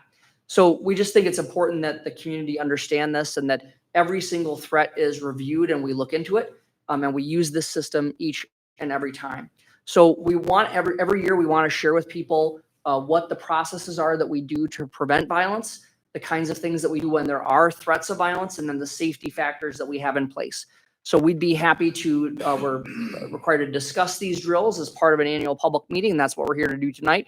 Justin Robley with our Buildings and Grounds Department also serves as a deputy chief for the Northfield Area Fire and Rescue. So we have that unique connection with local first responders. He's also available to answer any questions that people have about any of the items here.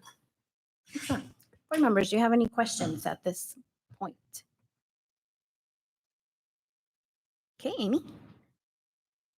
Are all the practice drills pre-announced so they know they're coming, or any of them surprises?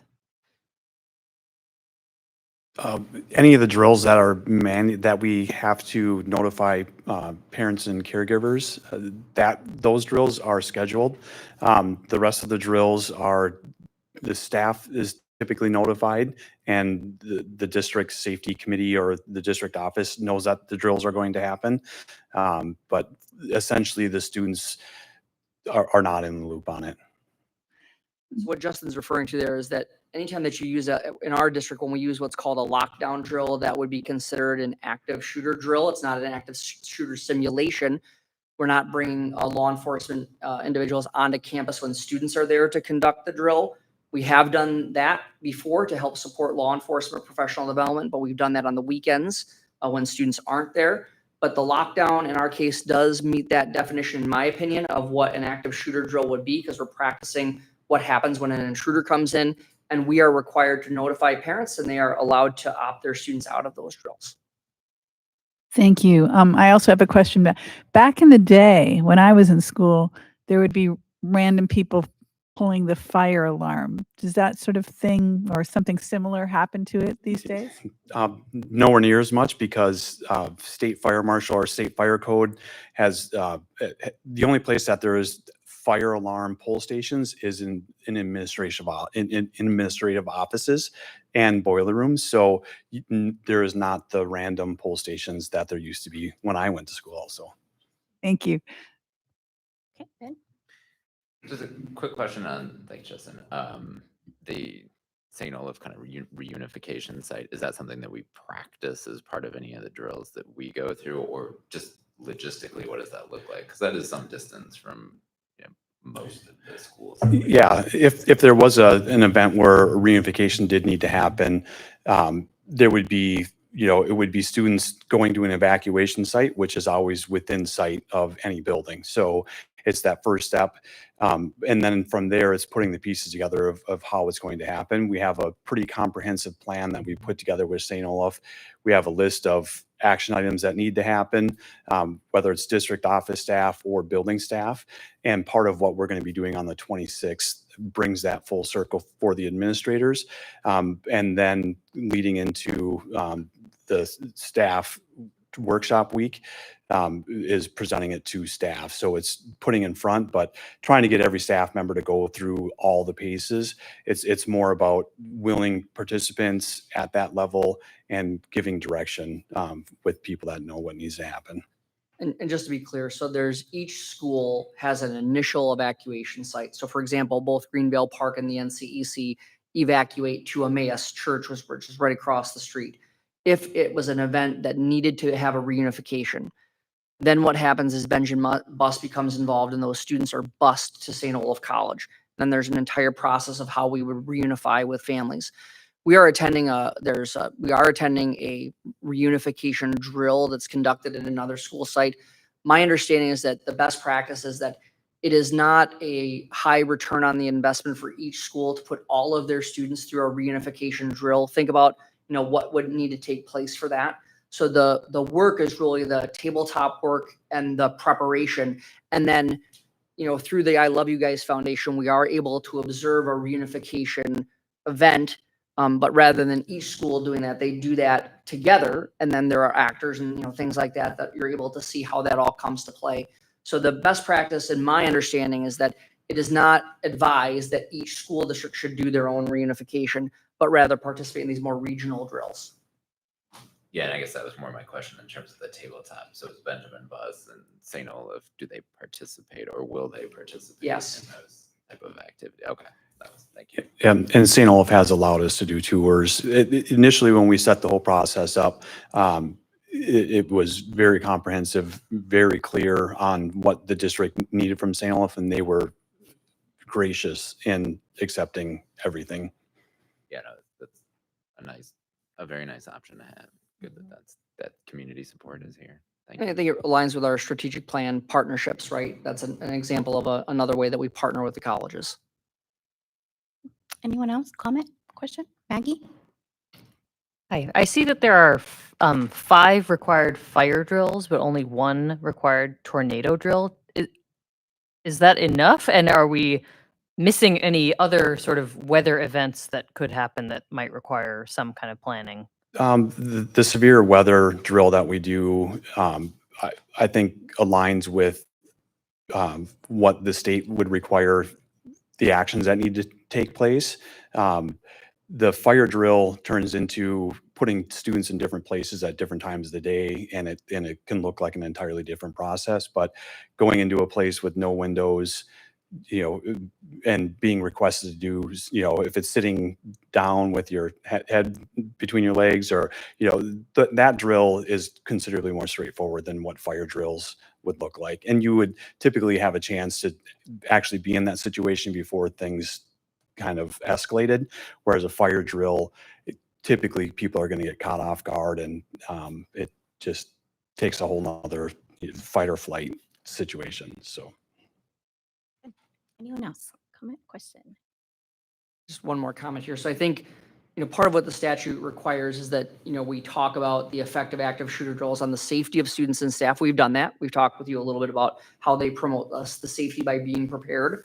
And then we also want to acknowledge that just even the execution of these drills can cause some concerns for student and staff and family mental health for a variety of different reasons. So whenever a drill is completed, administrators go over the public address announcement system at the secondary schools and make sure that students know if they need to see a counselor or they need to connect with one of the administrators, that option is available. So we are certainly very thoughtful about making sure that we are prepared while making sure that we don't induce more concern than the drills themselves are intended to relieve.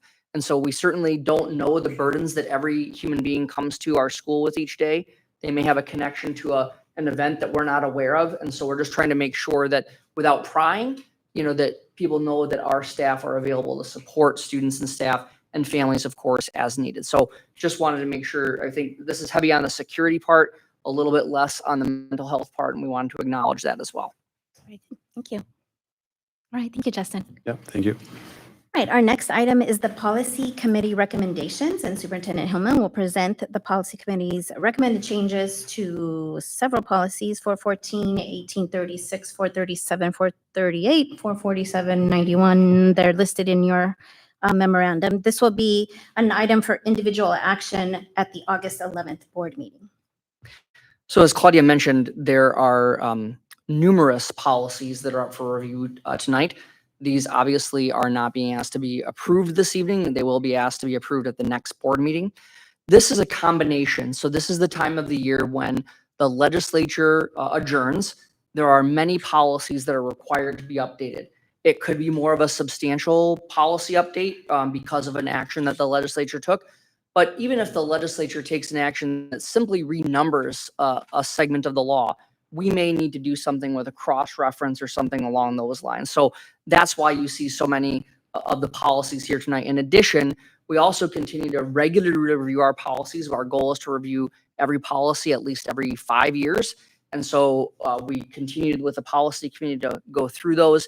So you'll see this month we have added a new feature to our policy committee recommendations. And it's really a quick table at a glance in terms of showing you what the policy is and then high level what the changes are so that you can have a quick read. Of course, we still use the strike through underline the actual policies. I'm not going to go through all of these. You see at the end, it also says whether the changes were a result of the Minnesota legislature or if it was the regular review cycle. I want to highlight policy 414. That's the mandated reporting of child neglect or physical or sexual abuse. There were some changes in that particular policy that were related to the legislature. There's also part of that policy change that was related to our local review in terms of just adding additional people that a reporter would make a report to, not just the agency, but also to their supervisor.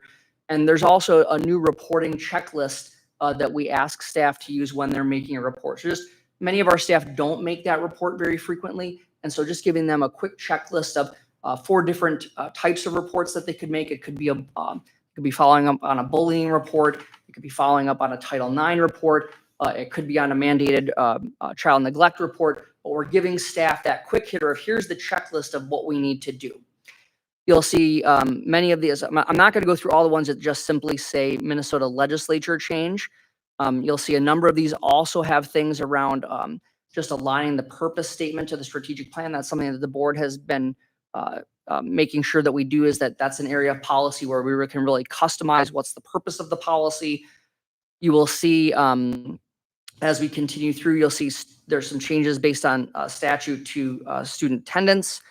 There's some changes to the protection and privacy of pupil records. Last round, the legislature said that students' name addresses were no longer, home addresses were no longer part of directory information. This time they clarified that that includes parents' home addresses. So that's one example of a legislative change that was more than just renumbering, if that makes sense. And so again, you can see a variety of the other items that are part of that as well. The school meals, again, this is a legislative piece, but it just clarifies that it's a Minnesota Department of Education program and that they must always be reserved a reimbursable meal, even if the student has outstanding debt. So you can just see some of those items that we have changed in that second column that just indicates legislative or review cycle. So quite a few, but a lot of these, I want to highlight to policy 491. That's an old policy that was related to COVID-19 that we actually had to keep for a couple of years in order to receive federal funding. There was a requirement that you had that policy. That is no longer required, and so we're recommending to sunset that policy, that we would no longer need it. That's one of the questions the policy committee has always asked is, do we need this policy and can we sunset it? So those are the highlights of the policy proposals this evening. I'd be happy to answer any questions that people have. Great.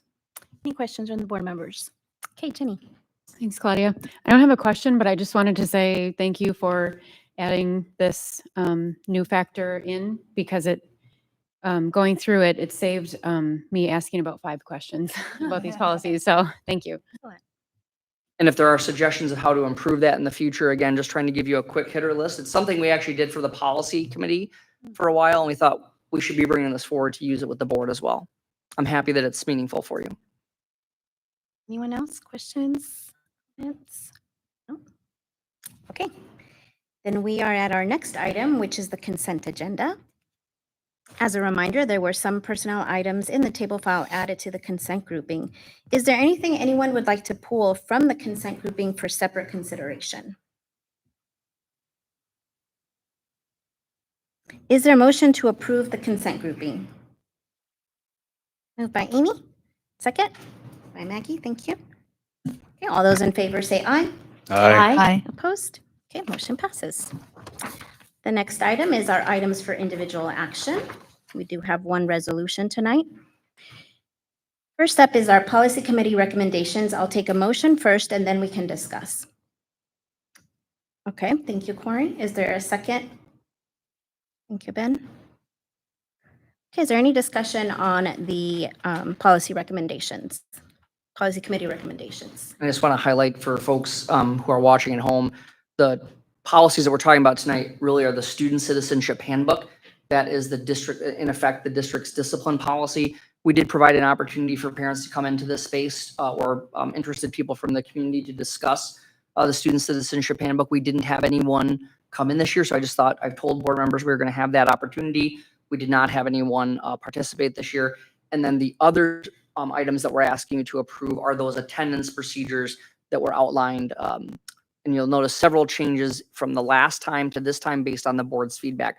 So just for people watching, the board has, did an extensive discussion of these 2 items the last time. And if there's any further questions, we'd be happy to answer those. Okay. Questions at this point? Okay, is there, we have a motion on the table. All those in favor say aye. Aye. Opposed? Okay, motion passes. Next is our fiscal year 2025 audit engagement letter. The engagement letter establishes the parameters and fees associated with the annual audit required by statute. I move to approve the fiscal year 2025 audit engagement letter. Is there a second? Okay, thank you, Ben. Any questions on the engagement letter? Very typical. You see this in July of every year. All right. All those in favor say aye. Aye. Opposed? All right, motion passes. Next is our resolution, designation of identified official with authority for the MDE External User Access Recertification System. The resolution is described in the memorandum, which and all of our memorandums and our board packets are published on our website. Okay, so I move to approve the resolution to authorize Dr. Matthew Hillman to act as the identified official with authority, also known as Iowa, and Kristen Nessett to act as the Iowa to add and remove names only for Northfield Public School 0659-01. Can I have a second? Okay, thank you, Maggie. Is there any discussion on this item? And then we will have Kelly do roll call vote. Any questions? Jeff, do you have a question? No? Anyone? Great, Kelly. Butler, Aye. Epstein, Aye. Gorwitz, Aye. Miller, Aye. Nelson, Aye. Quinnell, Aye. Gonzalez, George. Aye. Great, thank you. Resolution passes. Our last item is our teacher laptop computer lease, and Director of Technology Nate Knudsen and Director of Finance Murdersdorf will present. As a reminder, the lease for teacher laptops was approved in 2021. I'll take a motion first, then we can discuss, and then I'll have you Nate and Val present. Okay. So Can moved. I have, okay, thank you, Corey. Right, and a second? Okay, Ben. Right, Nate, take it away. All right, great. And I hope the technology works. I'm Nick Knutson. I'm Director of Technology Services for the district. I'm here tonight to talk about the 2025 teacher laptop lease refresh. And we'll start out here with our strategic plan. As you know, the district's strategic plan helps guide our decisions. The MacBook lease is an example of our strategic commitment to stewardship. Stewardship does not just mean being financially responsible, but also involves considering our property, our time, our environmental impact. We want to ensure that staff have updated devices, reduce classroom disruptions, and allow staff to spend their time focusing on students and not technology issues, because we want them to be focused on students. So with that framework in mind, we'll start with our first slide here. I first just want to kind of give you a background of our previous lease. So in 2021, we leased 400 MacBook Air M1 laptops. Those devices went to teachers, administrators, office staff, board members, and others. Screen size on those was 13 inches with 16 gigabytes of memory, 512 gigabytes of storage. The cost was $1,269 per laptop. One note on this lease is these devices will be sold to offset the new lease costs of year one. The board will be asked to approve the sale of these devices in the fall of 2020.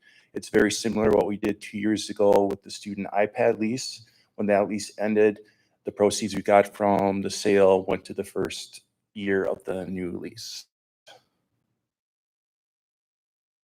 All right, so what we're recommending is the MacBook Air M4 15-inch screen.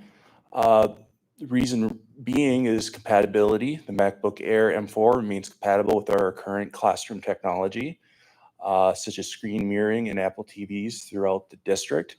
We want to make sure we're good stewardships and using the technology that we already have in the classrooms, and this does that. The other big factor is just staff are familiar with Mac OS. Most teachers have used the Mac OS platform for over 12 years. I remember some buildings like the middle school when I started in 2004 were on Macs, so some teachers have even used them a lot longer. Product quality, as you imagine, you're teaching for 7 periods of the day. You don't want to have a dead laptop battery. The battery life has been incredible with the Mac laptops compared to the few PC laptops that we've had.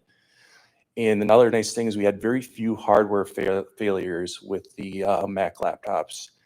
Most issues that we've had has been caused by accidental damage.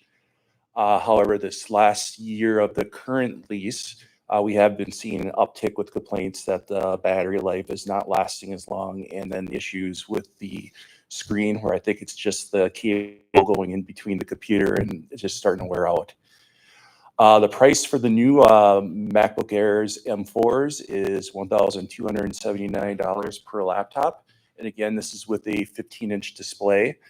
Earlier this year, we got staff feedback as far as if they wanted a 13-inch screen or a 15-inch screen.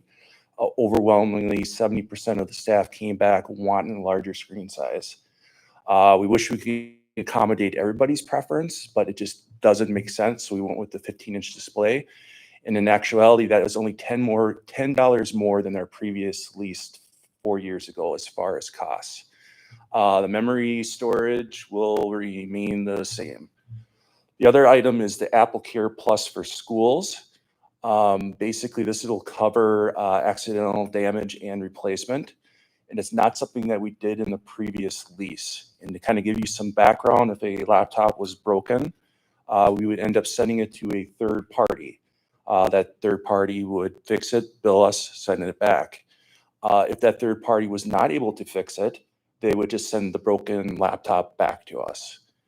With the Apple Care for Plus, we kind of did a cost analysis, kind of looking over the history and for what we pay for the Apple Care Plus, and just kind of determined that with the accidental damage replacement, in the long run, that'll end up helping us in the future.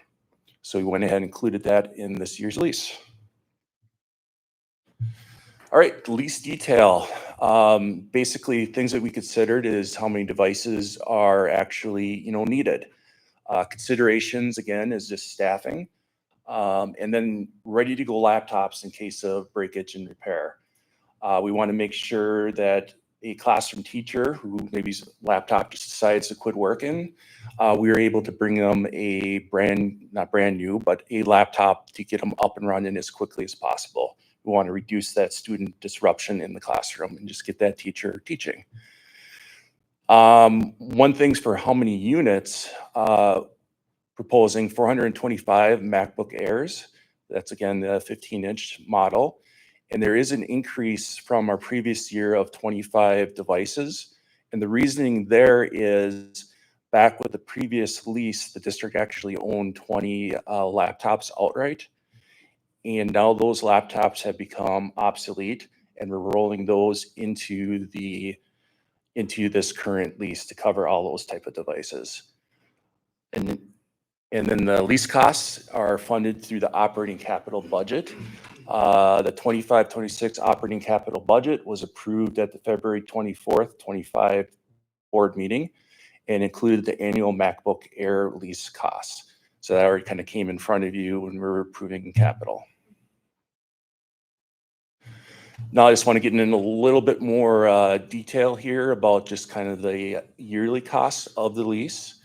One thing to note, the year one cost will be significantly less. And again, that is because we're offsetting the cost of the devices that we plan on selling this fall. So that money will be put towards the year one cost of the new lease.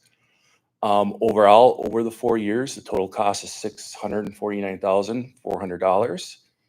And then our goal is to complete the rollout by the end of the summer, but it all depends on how soon we can actually get the devices in-house. Ideally, we'll adjust our deployment schedule accordingly with a smooth transition. I have a great tech team who can really make it happen and turn around these devices quickly. I think this overall has been like the third time we've done a deployment like this. And with that, I'll just leave it to any questions. Thank you, Nate. Any questions from the board members at this point? Okay, Corey? Hi, Nate. Thanks for the presentation. I'd like to hear a little bit more about the increase request from 400 to 425. I know you said that we had roughly 20 previously that we owned outright, but with the staff reductions we've had in the last couple cycles in the last 4 years since this prior release, I'm curious if you had run into situations in the last 4 years where you didn't really have any backups available and the needs you needed in the times that you needed them. Just like to hear a little bit more about that request. Yep. So essentially, for the previous lease, those laptops ended up being used for like sub laptops and other miscellaneous ones that are out there. And at the time, as far as stewardship, they were still good enough to keep in our fleet. So I did factor in that increase of the 25 devices. And there are times, especially as you get into year 3 and 4, as devices break and as devices are not being able to be repaired, our pool of available laptops do go down. So yes, we are slowly going down, and it did factor in just all the budget reductions over the previous year still. Thank you. Yep. Anyone else? Okay, Ben and Amy. Just a quick question on the sale, as for you, Val, but we'll sell that as a lot, right? I mean, and do we know roughly? I mean, it seems like $500 a piece, something like that would be a reasonable estimate for what we have now. Who knows, right? But like, where does that money go to once that auction is done? Does it go back to the general fund, or does it? It goes actually back in the operating capital, and it offsets kind of our initial first year payment. Okay. So there was an estimate included in the budget as well that you approved.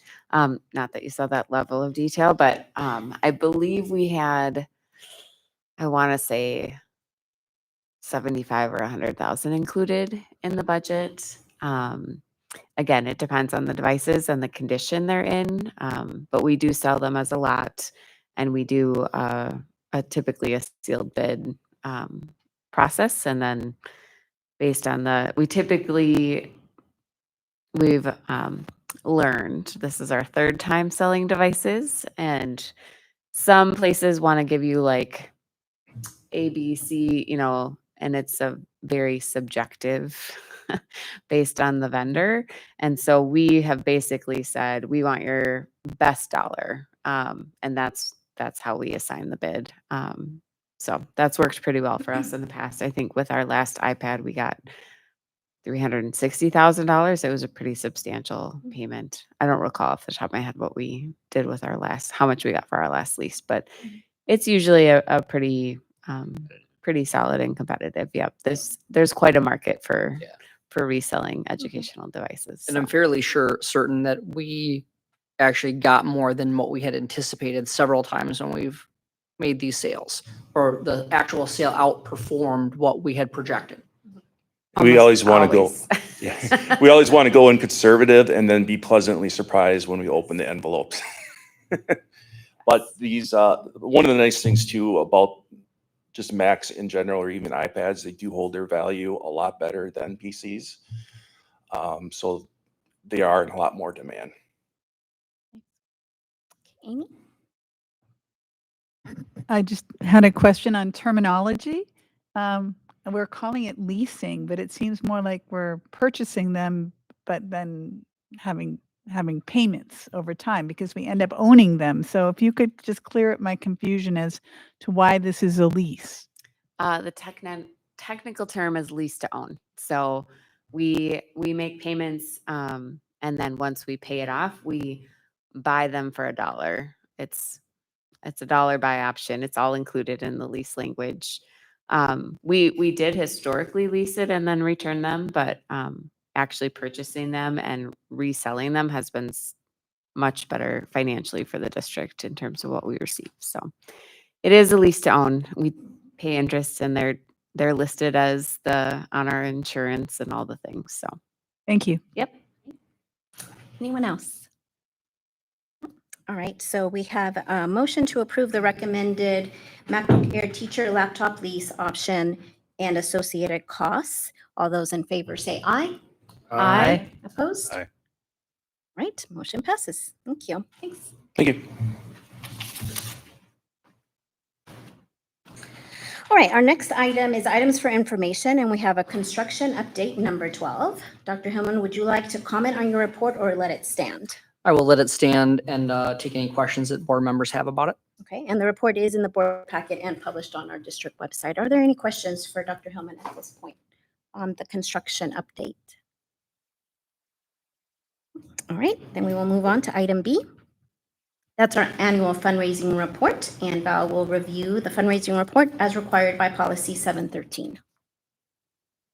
All right, included in your packet is the annual fundraising report. Again, this is only for our student activities. So we do other fundraisers across the district, but this particular policy is related to student activity accounting. So again, each year is kind of a variety, and it's fun to see all the different things that the students are participating in and different ideas they have.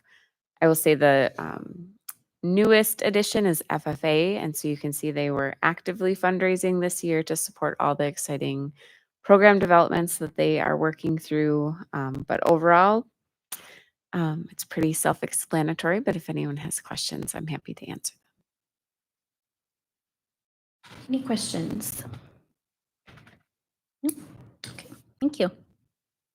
Right, item 9 is our future meetings. Those are on Monday, August 11th and 25th, and September 8th, 6 p.m., all regular meetings in this space, the district office boardroom. Next, we have a closed session, labor negotiation strategy. This session will be closed as permitted by Minnesota Statute 13D.03 to discuss labor negotiations. Community members are invited at this time to exit. Are we hoping they exit the building, or can they be in the hallway? They can certainly wait in the hallway if they want until afterwards, but typically people have left the premises, but people certainly So can we choose just to stay. ask you to leave the room at this point for our closed session, and we will immediately move to adjourn our regular meeting after we conclude our closed session.